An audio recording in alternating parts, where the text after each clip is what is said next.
Regardless of the equipment you are using in your home workouts, make sure you follow these 5 tips I've put together in order to focus on targeting the muscle you are looking to get stronger and build muscle, find the best way to do it while being as safe as possible, and combining that to get the results over a long period of time, as consistency is one of the most important things. Now, if I just started with these right off the bat, I wouldn't have had to go back and fix and correct things that I had issues with later on. Things like skills of certain movements that I just didn't have because I didn't focus on doing them. So with that, let's take a look at these 5 tips that I have so that you can get on the right path right away.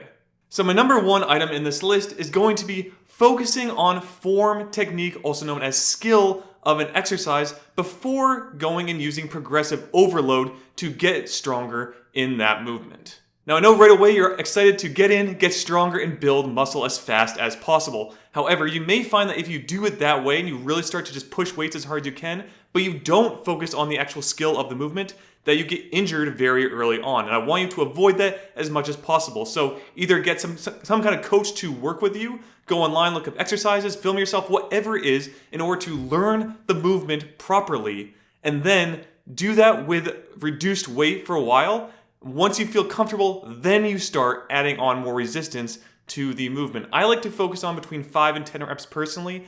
I'd probably start, if I was just starting out, focusing on the 8 to 10 kind of rep range where things should fall in place. But if you do that and you do it the right way, then you can start using progressive overload to get stronger, and then you'll see the muscle come much faster as you have good form. You may also find that you can actually get deeper into each range of motion because now you've learned the skill properly, so that as you add weight, you can quickly get through the motion with perfect technique. And again, a coach is probably the best place to start here. Outside of that, again, I'd probably just film myself and then compare online, or ask people to review your film online as well, as people can help nitpick form and get some different cues in there for you to look at. My next one might be kind of controversial, and that's I want you to find a version of very simple exercises that don't take a lot of skill. Something like a bench press. Yes, a pretty basic exercise. I would actually probably have someone just starting out do more of something like a seated chest press like in a gym, or even just straight up push-ups. Just learn that movement. The only time I'd go against this is if you are looking to compete pretty early on in your fitness career, where maybe like bench press is something you actually compete in. Then you'd actually want to learn the skill very, very well, because that's going to be a huge determinant on how much weight you can actually push. Because there's just a lot of neurological factors when it comes to those kind of exercises, those big compound movements. But if that's not the case, you're just looking to build general strength and also some hypertrophy or muscle from the exercise, I'd probably just look at doing something like push-ups as a starting point, because again, it's pretty low in terms of getting injured as long as you're focusing on targeting the muscle doing the work and fatiguing it to build muscle when you are resting. So again, try to find ways to reduce the skill of the movement. That way you can then target the muscle and be safe as you get stronger and stronger with your lifts.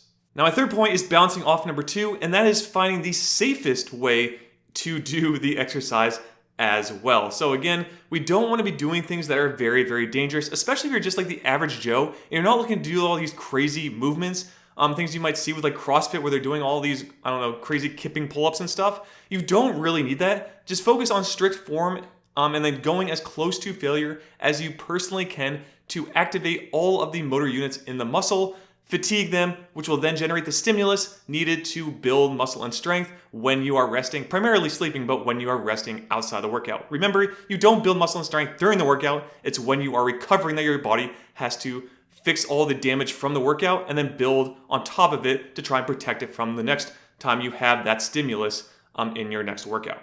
So again, safety is a huge thing for me. It's a big part of how I design my programs now. So if I had focused on this more, I probably would have got rid of some of the shoulder injuries I had early on where I was just doing stupid stuff. So don't be like me and figure out how to do things the safest way you can with the options you have in your home workouts. All right, so tip number 4 is going to be stop switching up or doing tons and tons of different exercises so often. What I recommend you do is pick a plan, or maybe in the beginning you do a couple different plans to see what you like. Once you kind of find what you like to do, find a plan that fits into what you want your results to be, and then stick with that for at least 3 months or around 90 days. That way you can really focus on, again, learning the form and technique, then using that to get some progressive overload in there and see how it goes as you get through the 90 days. Personally, you probably actually want to do it longer, maybe even like 6 months to even the first year of just really focusing on doing one plan and doing it really, really, really well. Again, from there, once you have all of those techniques down and you can do the exercise and movements properly, then you can really start pushing it, really start to inroad and fatiguing the muscles that then create the stimulus again to get stronger and build muscle when you are resting.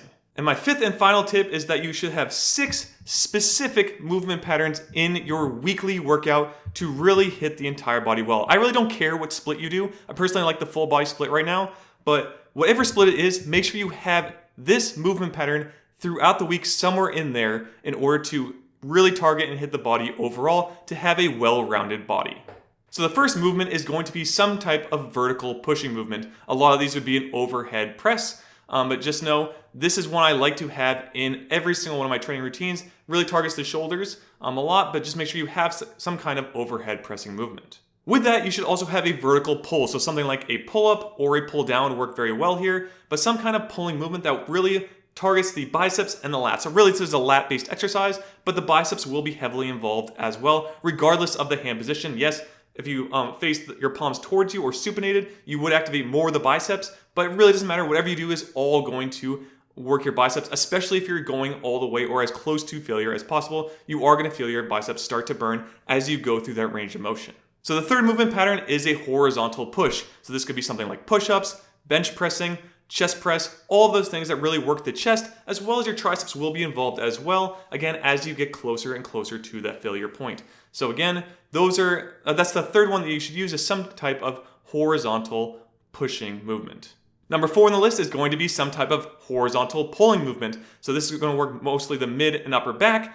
So what I like to do here is something like a seated row, chest supported row, inverted rows, all great options for this. Again, another back exercise. Your lats will be involved as well in the movement, but just know it's more targeted toward the mid and upper back. So under our 5th exercise in the movement pattern list, we have a knee flexion. So this is going to be your squat-based movements. Something like a back squat, front squat, split squats are all great options here. So for this movement pattern, the knee is the point of flexion and extension. So I really like to focus on the knee and then the muscles around it, making it so that I flex and extend the knee through the entire exercise, depending on what one you pick. And the 6th and final movement pattern I have for you is some type of hip extension. So this is going to be things like your deadlifts, Romanian deadlifts, even hip thrusts, things like that that really take your glutes and hamstrings to fatigue and then also help to build them back bigger and stronger. And just like the name suggests, you're going to think of your hip going through extension as you're standing up and then flexion as you're going back down towards the ground. So really think of that as the hinging point when you're going through the range of motion. If you are doing something like a deadlift, make sure that you're sturdy throughout your back and holding the weight, as you don't want to be hunching over with that. And then again, really just focusing on the legs doing the movement and not your upper body. You want to be heaving the weight up with your upper body. You want your legs to be kind of pushing really into the ground to help extend through your hips through that exercise range of motion. So I gave some examples throughout those 6 movement patterns. Now I really don't care what exercises you pick, but make sure whatever you do, again, it is safe to do, you can learn the skill really well, and something you like to enjoy mostly in your workout routine. And once you kind of have those 6 down, then you can focus on doing more things like isolation, so bicep curls, tricep extensions, calf raises. You even may want to add a calf raise in to this list for just a starter workout. Maybe you want 7 exercises, you have the 6 movement patterns, and you add calf raises, you hit the entire body with those. So you can really just build a whole workout routine just with that. I actually used to do that in the past quite a bit. That way I could get back into like a more well-rounded full body workout, but you can focus on just doing those 7 and then adding in those isolation movements outside of that as well. But with all that, if you want to see my personal workout routine I do, feel free to head over to the GamerBody website, as I do have it for free over there that you can access and download. I'm also currently, as of shooting this video, on the Heavy app, where you can follow me there to see all my results each week if you want to take a look at what I'm doing to get strong from the comfort of my home.